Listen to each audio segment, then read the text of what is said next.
Oi, gente, tudo bem com vocês? Eu sou a Dani Andrade, estou aqui no canal da Vol hoje para a gente conversar sobre luxação congênita. O que é uma luxação congênita? Vamos começar pelo nome.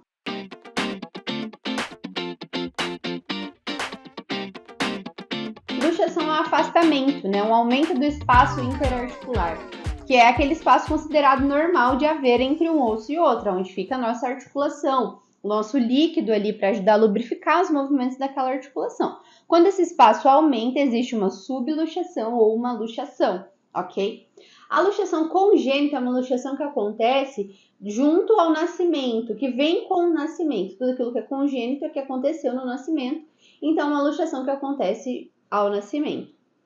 E essa luxação congênita tem maior frequência na região do quadril, por isso a luxação congênita do quadril é tão conhecida, ok? Essa luxação congênita do quadril, eu anotei aqui para vocês, ela tem uma incidência de 1 entre 1000 bebês. Mas, com o diagnóstico clínico feito antes, nós conseguimos achar 5 entre 1000 bebês que apresentam o sinal de uma possível luxação congênita do quadril.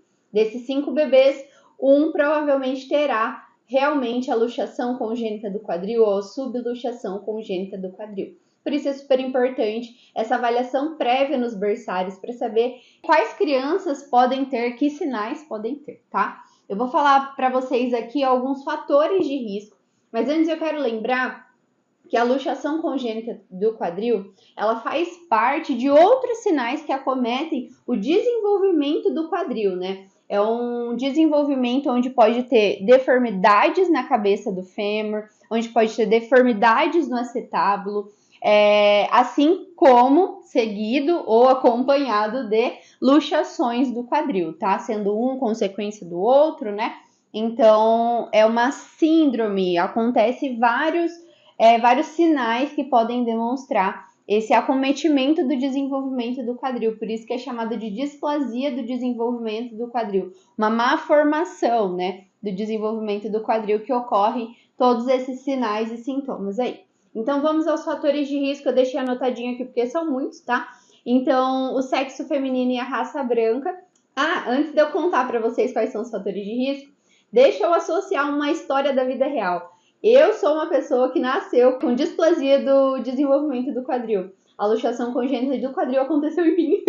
Então eu vou falando para vocês quais são os fatores de risco e por via de curiosidade vou falando o que eu tive, quais são os fatores de risco que se agregam a mim, tá? Do sexo feminino, geralmente as pessoas são acometidas são do sexo feminino, são da raça branca, são mães que tiveram seus bebês jovens, né? Minha mãe me teve com 20 anos, então já não era um útero prematuro, mas é considerado jovem.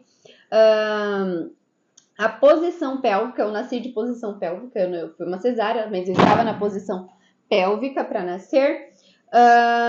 Histórico familiar, isso eu não tive, mas quem tem histórico familiar de luxação congênita de quadril também tem, né, a tendência a ter filhos com isso. Que mais? Nós temos a baixa produção de líquido amniótico, temos um bebê mais pesado, um bebê mais alto, um bebê mais comprido. Então, tudo isso faz com que o espaço daquele bebê fique menor, que ele fique mais comprimido lá dentro, né? E podendo ali ocorrer alguma luxação congênita do quadril, tá? Foi o meu caso, fui um bebê que nasceu muito gordinha e eu era muito comprida para minha idade gestacional. Então, foi um dos fatores que contribuíram. Eu não tive histórico prévio, eu não tinha ninguém na minha família que tinha tido isso antes. Então, isso pode ter sido um dos fatores que agravaram também. E deformidade nos pés ou deformidade na coluna também pode ser um dos fatores de risco para isso, tá? Então, a gente consegue ver que tem algumas coisas que chamam a atenção, certo? Então, dentro da maternidade, com essas características, nós já conseguimos diagnosticar essas crianças. Existe também um fator de risco que é da descendência de italianos, que eu também tenho, descendência direta de italianos. E na Itália também foi onde se desenvolveu, lá em 1926, um estudo muito complexo e grande sobre as displasias congênitas do quadril. Então, porque lá era muito frequente, muito recorrente isso acontecer, tá? Então, só por via de curiosidade para vocês saberem, já dá pra gente ficar alerta aí, certo? Como que a gente descobre, então, né? Como que acontece de a gente descobrir, desconfiar de um bebê que tenha ali uma má formação uma luxação, tá? No caso, nós hoje estamos falando aqui sobre a luxação. Muitos falam na deformidade, né? O exame de imagem ele é super importante porque ele vai alterar, vai conseguir mostrar a alteração que ocorre na formação do osso. Se vocês pudessem ver o meu raio-x, vocês vão ver que o encaixe do meu fêmur, da cabeça do meu fêmur com o acetábulo é totalmente fora de si, entendeu? Meu acetábulo é curto, ele não tem aquela forma que segura a minha cabeça do fêmur, e nem a minha cabeça do fêmur ela tem um tamanho normal, ela é bem maior, então acaba incentivando a minha luxação, que foi, né, que aconteceu comigo, que eu tive toda a displasia. Mas a luxação congênita, o fato de estar luxado lá dentro do quadril, ela talvez não é tão bem vista dentro de um raio-x. Por isso que existem porque é uma posição estática, né? E dentro do exame clínico é mais fácil da gente conseguir comprovar. Existem duas manobras que são usadas, que são a manobra de Ortolani e a manobra de Berlow. Essas manobras, elas são opostas. Por quê?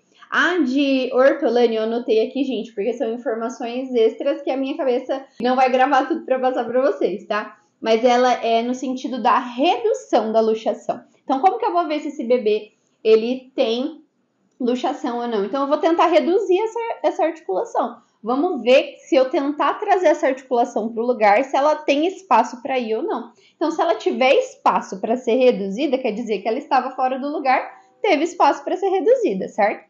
Já a de Berlau, ela é mais provocativa. Ela é para provocar a luxação, para aumentar a luxação.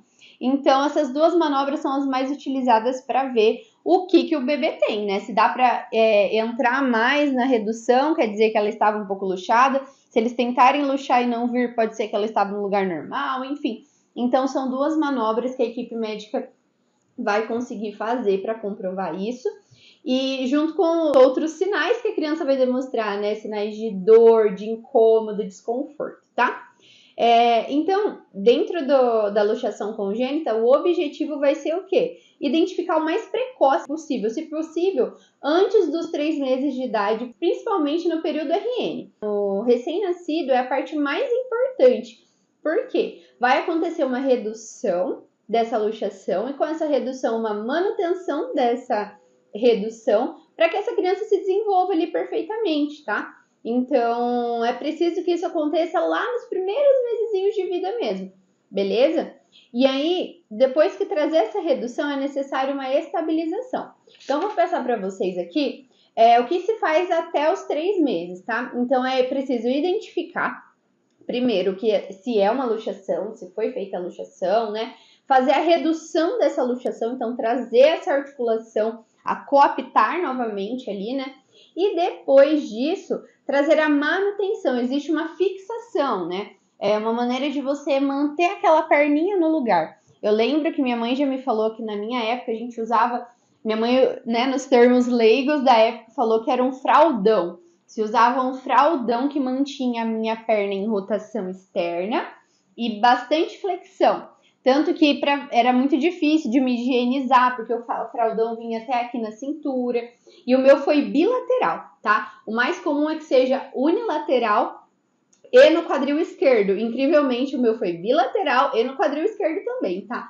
O meu quadril direito nasceu um pouco mal formado, mas ele se desenvolveu nesses primeiros 3 meses aí. Já o quadril esquerdo, ele não se desenvolveu. Então, ele ficou mal formado mesmo, tá? Só por via de curiosidade de novo, tá, gente? E aí, gente, ocorre... Então, a gente precisou fazer essa redução nessa criança, nesse bebê. E aí, o que a gente faz para manutenção? Porque fez a redução, a criança pode se mexer, pode acontecer várias coisas que tiram ela dessa redução. E aí, a gente passa para a parte da manutenção, onde ela usa como se fosse um suspensório, tá? Esse suspensório vai fazer com que essa criança se mantenha em flexão e rotação externa. Ah, não deu certo, não teve consequências, resultados efetivos, aí parte para a partir dos 3 meses, né? Se você descobriu ali a partir dos 3 meses, aí já tem uma redução mais fechada, que é uma redução sem cirurgia, e se isso não resolver uma redução cirúrgica, aí sim uma redução cirúrgica, que foi o meu caso também. A minha redução não resolveu no quadril esquerdo, a do direito resolveu, e a do quadril esquerdo não, então eu precisei passar por um processo cirúrgico, certo?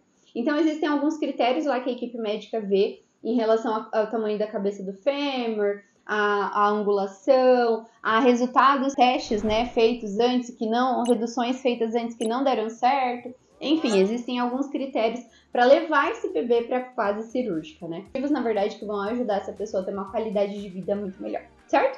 Espero que vocês tenham gostado e até a próxima, gente!